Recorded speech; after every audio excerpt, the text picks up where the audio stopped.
If you are a basketball fan gearing up for the playoffs, we usually expect this final stretch of the season to feel like a perfectly calibrated machine. Right, you want everything clicking. Exactly. You want the top seeds humming along, the rotations tightening up, and the superstars just peaking.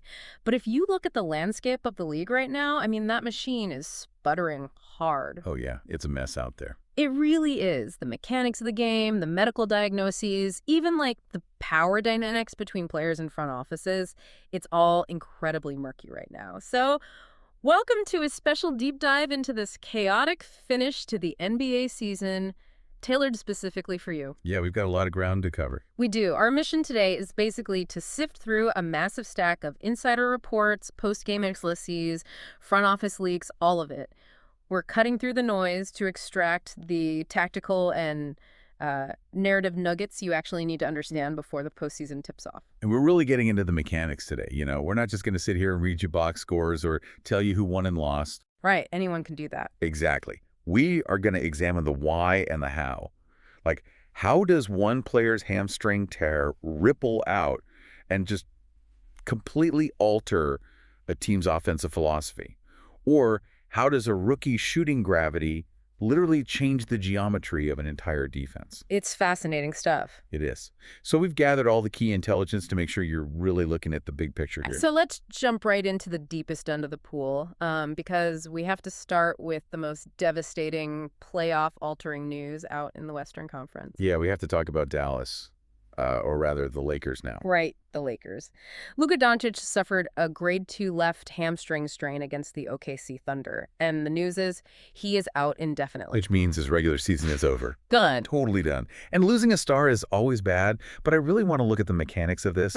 Because losing Luka, it isn't just losing your best shooter. It's like losing your offensive coordinator. Well, absolutely. He runs everything. Right. Every single play the Lakers run requires Luka to read the defense, to manipulate the pick and roll, and basically call the audible in real time.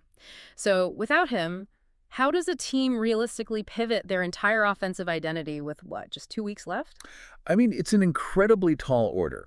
And to understand why, you kind of have to understand the specific physiology of a grade 2 hamstring strain. Because it's not just a cramp, right? No, not at all. This isn't just a tweak. A grade 2 means there is an actual physical partial tear of the muscle fibers. And for a player like Luka, whose entire offensive game is built on this unique ability to start, stop, change speeds, and instantly decelerate to get guys off balance. Which he does better than anyone. Better than anyone. The hamstring is everything for that. The deceleration phase of a basketball move puts the maximum eccentric load on that exact muscle. So rushing back, it's just not an option, because the very foundation of his playstyle would put him at immediate risk for a full rupture. Precisely. You rush him back, it snaps. The average recovery time for this in the NBA is about 35 days, so roughly 3 to 6 weeks. Wow. Yeah, and think back to guys like Peyton Watson or Aaron Gordon recently. They took a full 6 weeks to return from this exact injury, and they still had to manage re-injury risks. And the playoffs start in 15 days. So he's not playing. It is highly, highly unlikely Luka sees the floor in the first round. And if you're watching the Lakers this week, the timing is just catastrophic. They're sitting at 50-27 right now. Right, in the thick of it. Yeah.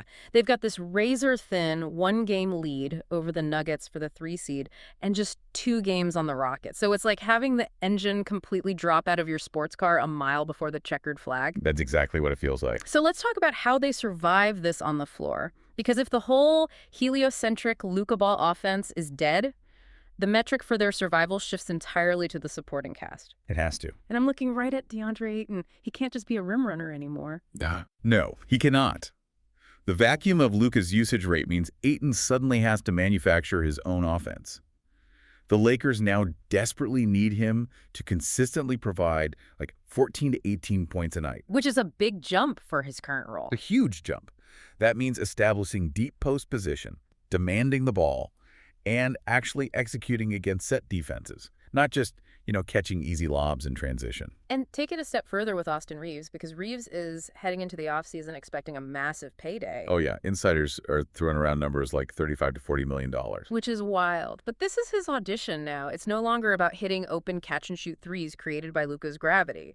Reaves now has to be a primary initiator against elite, locked-in playoff defenses. And frankly, this puts LeBron James in a position he probably didn't want to be in at this stage of the year. No kidding. He's going to be asked to pull off one more magical, high-usage postseason carry job. Which is a lot to ask. Is there any good news for them tactically? Well, the only real tactical silver lining here is Marcus Smart. He's hoping to return from his ankle injury pretty soon, and they are absolutely going to need his elite point-of-attack defense to try and win games like 95-90 rather than 120-115. They just have to muck it up. But wait, there's also a fascinating secondary layer to this Luka injury, right? Yeah. Regarding the league's front office rules. Yes, the awards threshold. So Luka has played 64 games this season. The NBA's threshold to qualify for major postseason awards like first-team All-NBA is 65 games. So he's missing it by one game. By single game. Yeah.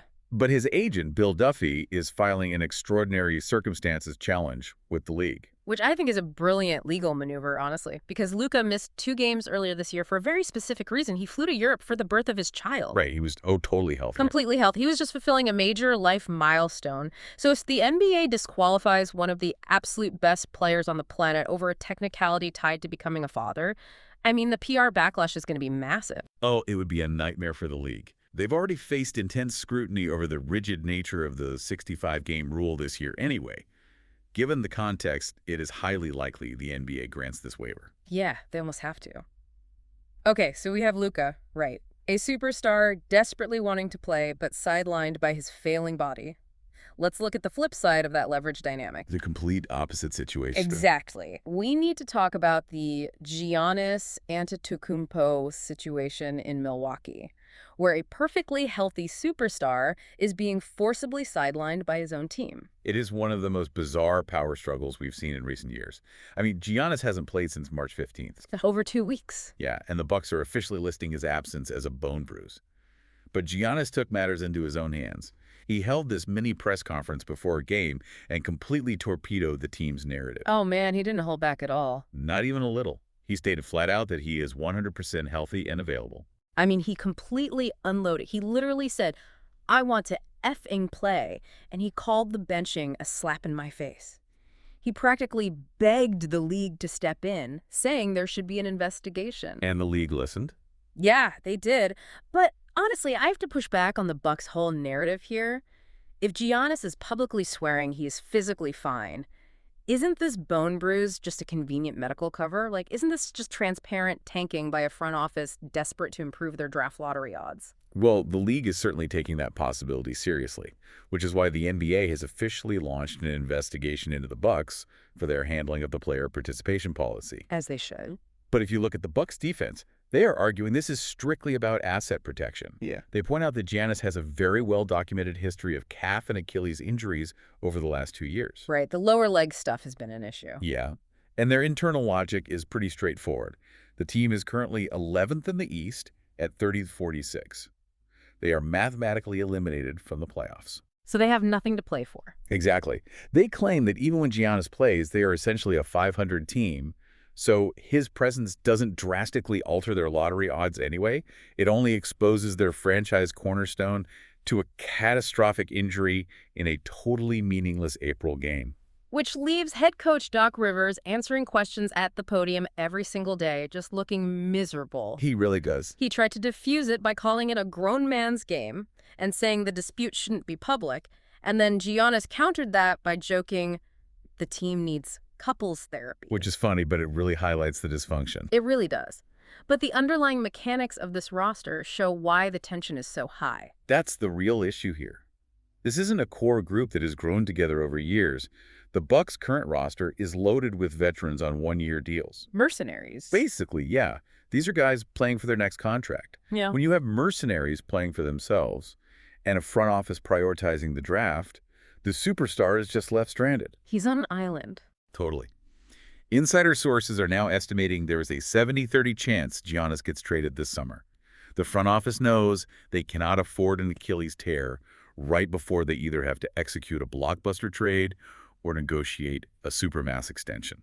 It's literally a battle over who controls the timeline. You know, Giannis wants to win today. The Bucks are looking at tomorrow. Which is a tough spot to be in. It is. And speaking of timelines, let's look at a team that has completely accepted their fate, but is somehow producing the most thrilling basketball in the league right now.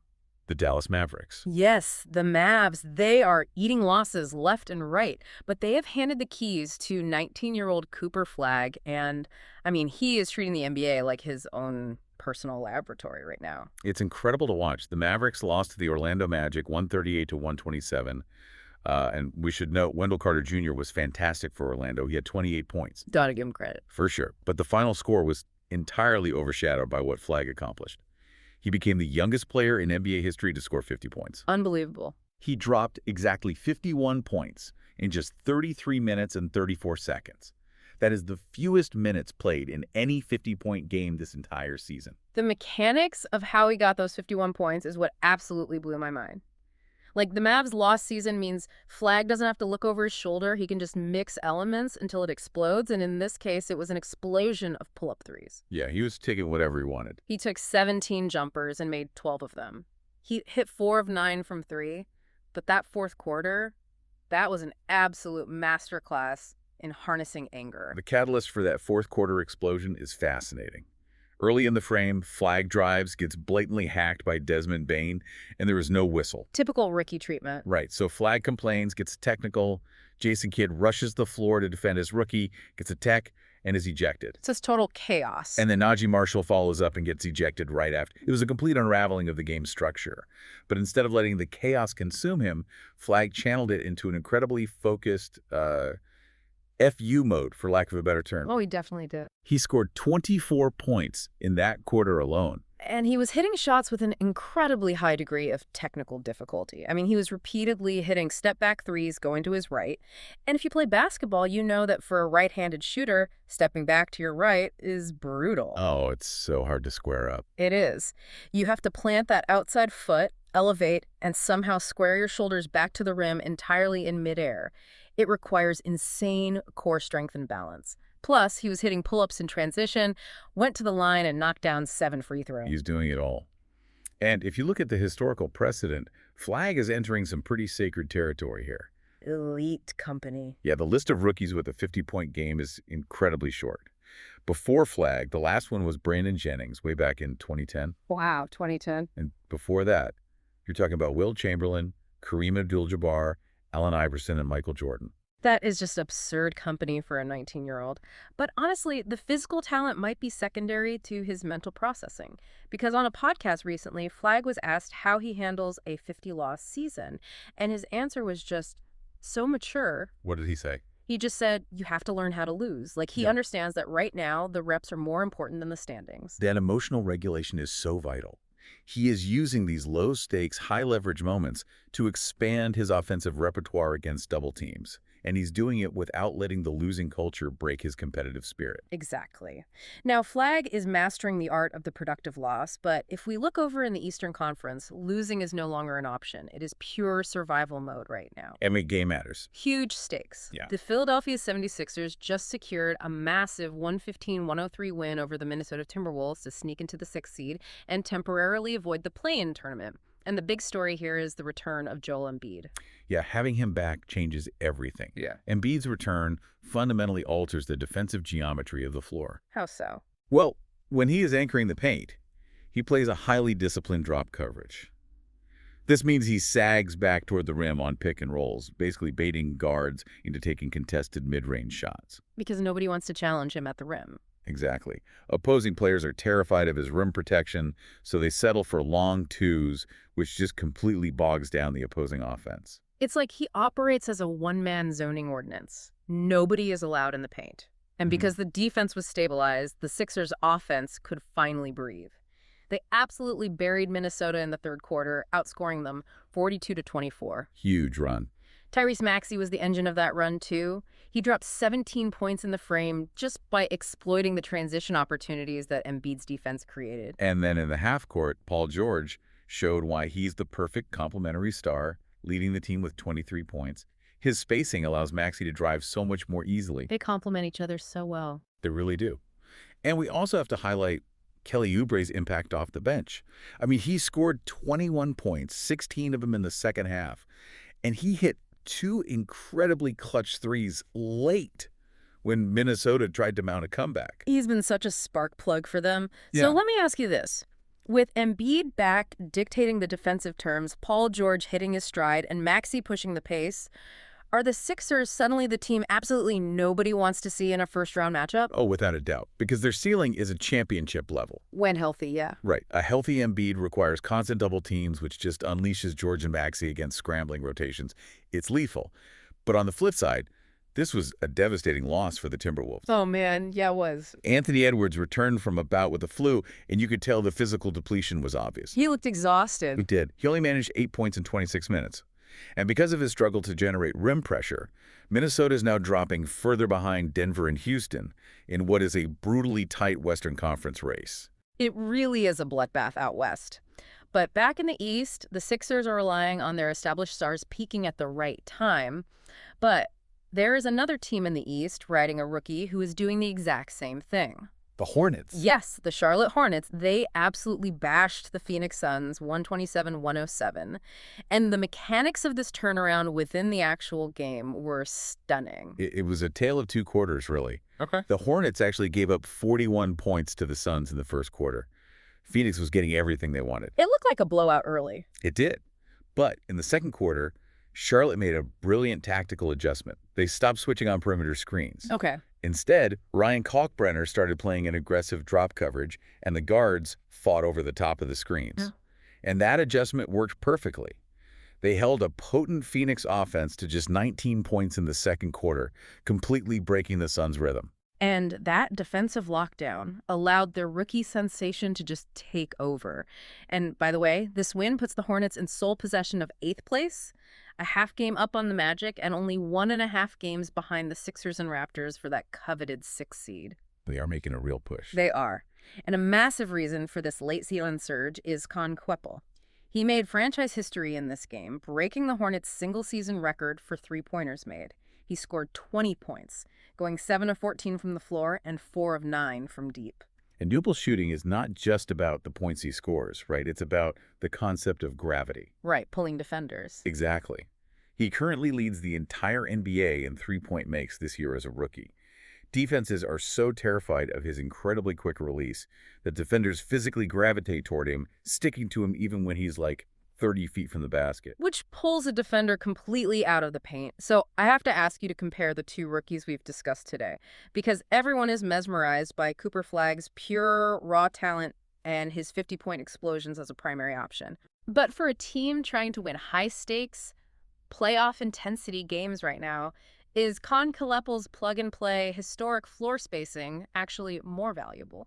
That is a great question about team construction. Yeah. Look, Flagg is the foundation of a house, right? You build your entire system around his unique skills. He's the franchise guy. Right. But Conquepel is the ultimate force multiplier. Because of his gravity, he doesn't need the ball in his hands to dismantle a defense. He stretches the floor so wide that it creates massive driving lanes for his teammates. And we saw the direct result of those driving lanes in this game. LaMelo Ball had an absolute masterclass of a performance. He finished with 11 assists and 0 turnovers. 0 turnovers for LaMelo is huge. Exactly. With Conquepel dragging defenders out to the perimeter, LaMelo was just dissecting the Suns' interior, throwing these perfect lob dunks to Miles Bridges. The execution was flawless on both ends of the floor. We mentioned Kalkbrenner's defensive adjustments earlier. He finished with 4 blocks and thoroughly outplayed former Hornet Mark Williams inside. They look so disciplined. They did. As a team, the Hornets committed only 10 turnovers in the entire game. They are playing disciplined, high IQ basketball exactly when it matters most. Which is all you can ask for in April. For sure. But, you know, if you step back and look at the whole picture today, the contrast across the league is truly striking. What do you mean? Well, think about the contrast we've explored today. On one hand, you have Luka Dončić, whose body is failing him, desperately hoping for a medical miracle or an administrative waiver just to get back on the court for a playoff run. Right. But on the other hand, you have a completely healthy Giannis Antetokounmpo fighting his own front office just for the right to play in meaningless games. It's crazy when you put it like that. It really begs the question, in today's league, who actually owns a superstar's prime? Is it the player who bleeds for the game, or is it the franchise that writes the checks? Wow. That is the murky reality of modern basketball, isn't it? The pristine X-rays and clear-cut timelines are gone, replaced by this constant tug-of-war between health, leverage, and competitive fire. Thank you for listening, Ally. Please comment, like, subscribe if you're on YouTube, Spotify. Please leave a 5-star review. It will help the channel grow. Until next time, please check our previous episodes.